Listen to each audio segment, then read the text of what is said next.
a essa escola mítica em Vila Real, a Camilo Castelo Branco, antigo liceu, que obviamente retirou gente do centro histórico.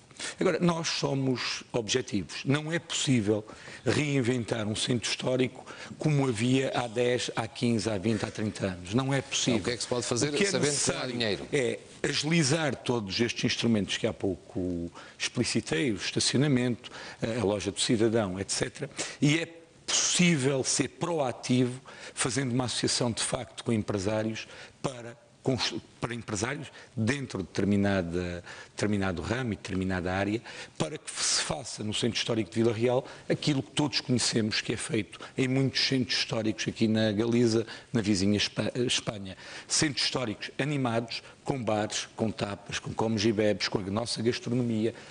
Está aqui o Sr. Reitor, nós temos aqui um ciclo cultural, temos um espaço extraordinário, a antiga Taberna do Alemão. Quem é de Vila Real sabe o espaço interessante que é a Taberna do Alemão. É possível fazer uma parceria com a Universidade, com os Serviços de Ação Social e instalar, por exemplo, ou facilitar a instalação do Centro Cultural da Universidade e da Associação Académica. Está aqui também o Sr. Presidente da Associação, por exemplo, no Centro Histórico. Temos que olhar para o Centro Histórico de outra forma, de outro molde, e aqui estão algumas das propostas que nós conseguiremos fazer avançar em Vila Real. António Carvalho, já agora ouça as suas propostas também. Como é que você olha para o Centro Histórico hoje de Vila Real? Antes de olhar para o Centro Histórico, quero ter uma visão mais lata, mais estratégica, que é de extrema importância, porque algumas medidas são absolutamente essenciais, mas se elas forem medidas avulsas, elas valem muito pouco e, portanto, tem que ser uma estrutura, uma estratégia concertada. E vou de encontro exatamente àquela primeira abordagem que fiz. Nós só teremos uma revitalização do Centro Histórico se assumirmos claramente que queremos que Vila Real seja efetivamente centro, motor desta região. E aproveitarmos algumas das potencialidades desta região, nomeadamente o facto de sermos a porta de entrada do vinho de Porto, a porta de entrada do Douro, e valorizar este produto que é conhecido internacionalmente para o potenciar em termos de turismo, de modo a que toda esta região possa ser uma região integrada, aproveitando este recurso, potenciando também os nossos recursos endógenos, os nossos produtos, a nossa gastronomia e, associado a isto, os eventos que podem surgir neste centro histórico. É nesta perspectiva que nós temos que enquadrar isto, encontrar as diferentes parcerias que é importante encontrar. Encontrar também nesta revitalização a necessidade da requalificação e a requalificação associada a um povoamento jovem, a um povoamento nesse centro histórico que de alguma maneira vitalize. Ou então, inclusivamente, quer por incentivos que possam surgir para as pessoas que têm os seus imóveis, e aqui há imóveis, o Hotel do Parque, inclusivamente o Hotel Tocaio e outros imóveis que existem e que estão muitas vezes com os seus proprietários a não ter condições de poder fazer investimento, a encontrar soluções que, concertadas com o município, possam de alguma maneira dar dinâmica a esse espaço. Portanto, repovoar o centro histórico, requalificar esse centro histórico, articular estes eventos com a necessidade do trabalho em rede e de uma partilha com os outros municípios no sentido de encontrarmos melhores soluções para estes espetáculos que têm que ser. Isto não pode surgir esporadicamente. Foi falada aqui uma situação de definir claramente este centro histórico e, no âmbito das empreitadas e do que está definido, poder-se usufruir de benefícios fiscais, inclusive do próprio IVA. E outros benefícios fiscais no apoio aos projetos, estando numa perfeita abertura à Câmara Municipal para esta dinâmica de crescimento. Associado a isto, sem dúvida nenhuma, que há uma estreita ligação com a Universidade e um projeto de incubação de empresas, porque é importante que alguns dos edifícios que existam no centro histórico tragam gente.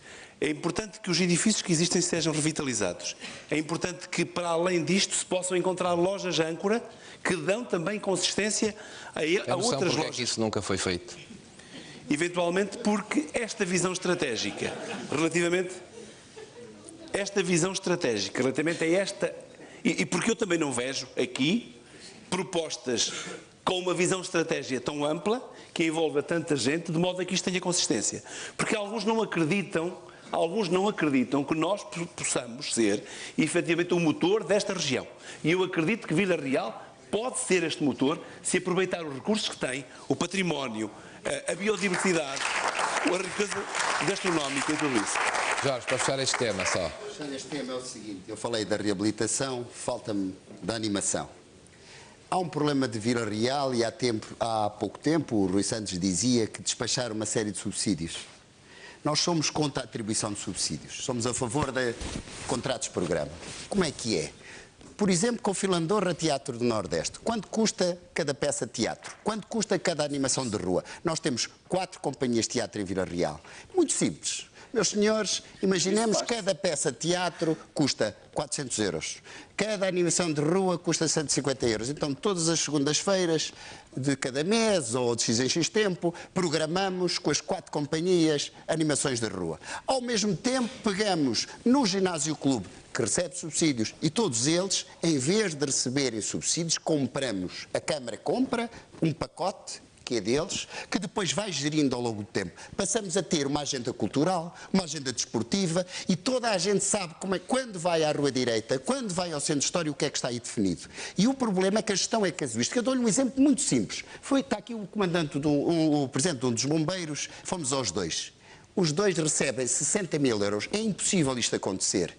Tem que haver critérios claros para cada um deles receber conforme o serviço que presta. Eu dou um exemplo simples, muito simples, que a Câmara pode ajudar, por exemplo, os bombeiros, na redução da tarifa da água, de forma a dar um incentivo, mas ao mesmo tempo tem que contabilizar isso. Tudo o que a Câmara faz, seja numa obra que atribui a alguém, seja a uma IPSS, seja o que for, tem que contabilizar e depois, em vez de dar um subsídio e não esperar retorno, trabalhar em parcerias e no ano seguinte essa associação, esse clube, sabe que se cumprir os objetivos vai lá chegar. Temos aqui o Mário Trindade, acabou de receber uma medalha de bronze num campeonato do mundo. Sabe quanto é que a Câmara lhe deu? 0. Quem é que lhe pagou as despesas? Foi ele próprio. É este o problema. Ficam aí algumas propostas, Jorge. Mas eu posso só dar... Já deu muito, Jorge, já deu muito. Ficam propostas.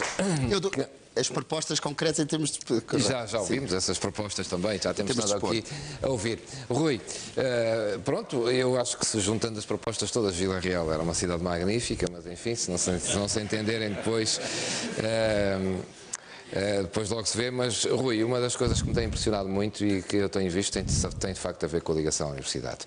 A universidade é um esteio desta cidade, aliás eu acho que as universidades são sempre um esteio das cidades e o que mais se tem falado é das costas voltadas que existem entre a Câmara e a universidade. E não consegui perceber de quem é a culpa. Eu creio que a culpa é de ambos. Enfim, neste momento a reitoria mudou. Não vou repetir que aqui o candidato Rui Santos esteve ligado à gestão anterior também. 9 meses nos serviços sociais, assessor do reitor. Curiosamente, já disse isso, não vou repetir isso, porque isso já está dito várias vezes, mas é um facto, quer dizer, a universidade e a cidade têm estado de costas voltadas, não temos que, enfim, agora também procurar culpados, mas saber como é que isto pode ser evitado, qual é a solução. E nós neste momento atravessamos uma fase essencial, e há bocado eu falei nos fundos comunitários, e temos, não se falou aqui ainda, curiosamente, algo que também é um chavão de toda a gente, mas que é importantíssimo, que é a criação de emprego. Existe um desemprego tremendo. Há pouco tempo, em 6 meses, o Nervir mostrou que tinha aumentado na zona de Vila Real o desemprego em 3,5%, em 6 meses. Portanto, a situação é absolutamente dramática, sabemos que o comércio tem fechado, estão aí os fundos comunitários, fundos de coesão, que se deseja, e aqui estou de acordo ali com o Jorge, é que é necessário capacidade, poder de afirmação não só de Vila Real, mas de Trás-os-Montes, e o Bloco de Esquerda defende, é regionalista, defende a região de Trás-os-Montes. Aliás, não consigo perceber aqui que o CDS votou contra na altura do referendo, e eu estou farto de dizer isto. Houve mais gente a votar em Lisboa pela região de Trás-os-Montes, pelas regiões, mais gente em Lisboa a votar pelas regiões, apesar do centralismo deste país, do que houve aqui em Trás-os-Montes. Portanto, os transmontantes, quando dizem mal de Lisboa, que vai tudo para Lisboa, tiveram a sua oportunidade, perderam, mas temos que conquistá-lo outra vez. Há aqui as comunidades intermunicipais, nós precisamos de escala, nós precisamos de obter fundos de coesão. E para isso, se não basta dizer, como diz ali o António Carvalho, que Vila Real pode ser a porta de entrada ou que Vila Real pode ser o motor de desenvolvimento. Não, Vila Real só pode ser em termos de afirmação em ligação com as outras autarquias e dentro da comunidade intermunicipal. Nós precisamos de escala, precisamos ter uma ligação e aqui essa ligação também tem que ser feita a este nível com a universidade. Portanto, não basta dizer que nós queremos dinheiro, temos de ter projetos. Ora, a massa crítica, em grande parte, está aqui na universidade. O polo tecnológico está atrasadíssimo, mas temos que alavancar projetos, temos que obter projetos, existe essa possibilidade. Enfim, o empreendedorismo também pode ser uma palavra vã e continuamos a falar do vinho e da vinha, etc., e da floresta e da agricultura, mas temos aí a possibilidade, existem estes fundos comunitários. Curiosamente, o Conselho Consultivo da Comissão de Coordenação de Desenvolvimento Regional do Norte alertou para o perigo, exatamente, das verbas de coesão serem centralizadas outra vez em Lisboa.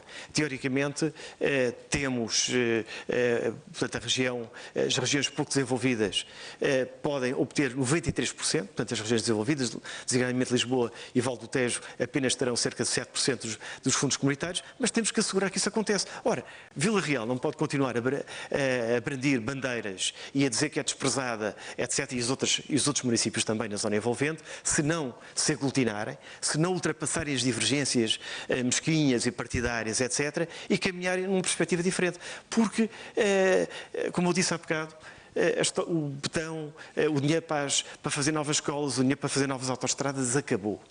Aquilo que é privilegiado no próximo quadro comunitário de apoio, exatamente a inovação, a tecnologia, especialmente a transferência da tecnologia para pequenas e médias empresas, portanto, é a capacidade de gerar emprego e criar realmente empresas de um modo sustentável. Aquilo que está definido é ambientalmente sustentável, utilizando energias renováveis, preservando a biodiversidade, etc. Vila Real tem que ter, aliás, curiosamente, na própria organigrama da Câmara, tem um gabinete específico de projetos para fundos comunitários. Eu interrogo-me o que é que esse gabinete se fez, se tem alguma coisa, se tem algum projeto. Gostava até de saber, por parte do António Carvalho, que tem gerido ou tem acompanhado a Câmara, embora, curiosamente, nem sempre, não é? Já me disse que tem-se marcado a Almadeira de Mel Martins e, inclusive, até disse que uma vez tinha votado contra. Há uma fotografia que ali os Jorge tirou. Não é uma vez. Tirou. Foi o António Carvalho que disse. Não foi uma vez. Uma vez com o dedo no ar, até mereceu uma fotografia ali, até mereceu uma fotografia dos Jorge. Não foi uma vez. Pronto. Eu vou lembrar uma vez. Terá sido duas vezes. Vou lembrar outra vez. Depois no próximo debate posso lembrar outra. Mas com certeza. Mas vou lembrar mais uma vez, se quiseres. Mas esta é uma questão essencial. E esta ligação, de facto, com a universidade é importantíssima nesta fase. E eu digo não só de Vila Real, mas volto a dizer das comunidades intermunicipais, e a universidade sofre exatamente as questões, estas dificuldades atuais, não é? Repare-se que, neste momento, as universidades que são fundação, foi possível evitar a cativação para a Caixa Geral de Pensões de 2,5%, mas a UTAD não. Portanto, a UTAD, inclusive, teve mais, e está aqui o reitor, portanto não estou a dizer coisas que sejam falsas, mas foi das universidades mais prejudicadas em termos de Orçamento Geral do Estado. E, portanto, é o interior. Enfim, a universidade, e mais uma vez tem a questão de emprego, quando nós falamos de emprego temos de defender aquilo que gera emprego. A primeira coisa não é defender as estruturas que nós temos, e as estruturas que mais geram emprego neste momento em Vila Real é a Universidade e o Hospital Distrital. Portanto, é essa defesa essencial que nós temos que ter. Júlia, perguntava se tem esta noção desta falta de ligação Câmara-Universidade, da importância que a Universidade tem e o que é que propõe também. Pois, consideramos que efetivamente é uma estrutura que poderia dar muito à cidade. E eu relembro, por exemplo, nós estamos o flagelo que foram os incêndios florestais este ano. Não é por acaso que nós estamos numa região onde 1/3 da área ardida está precisamente aqui. E relembro que nesta universidade existe, por exemplo, um departamento florestal que poderia, se calhar, se estivesse em parceria